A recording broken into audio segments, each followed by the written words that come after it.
Jack Roberto update. Nasa Coron, Palawan ngayon si Jack. Magkakaroon siya ng meet and greet dyan kasama ang medical mission team. Nasabi siya nag-post, ang Coron niya, si Jack is here, wanna meet him in person. Sa September 7 hanggang September 8 yan. Save the date. May maswerte pa nga nakapa-picture kay Jack. Ang sabi, to Jack Roberto, salamat sa effort. Talagang pumunta ka pa sa birthday ko para mag-selfie tayo. Di baling walang handa sa birthday basta may Jack Roberto ako. May namataan si Jack dyan sa isang drugstore.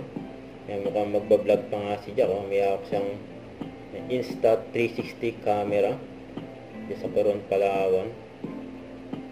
Ito yung video. Yan si Donna yung nagpipicture.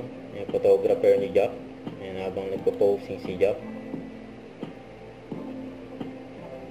Ayan, nakasando lang si Jack dyan. Ito pa yung nagpa-picture kay Jack. Sabi dito sa post, hi, nasa Coron ang crush ko si Jack Roberto. Sana all. Ayan, nakapagpa-picture. Yun. Huwag kalimutan mag-subscribe. Click ang notification bell for more update. Ito po ang Richard Reaction Vlog. Bye guys. Thank you for watching.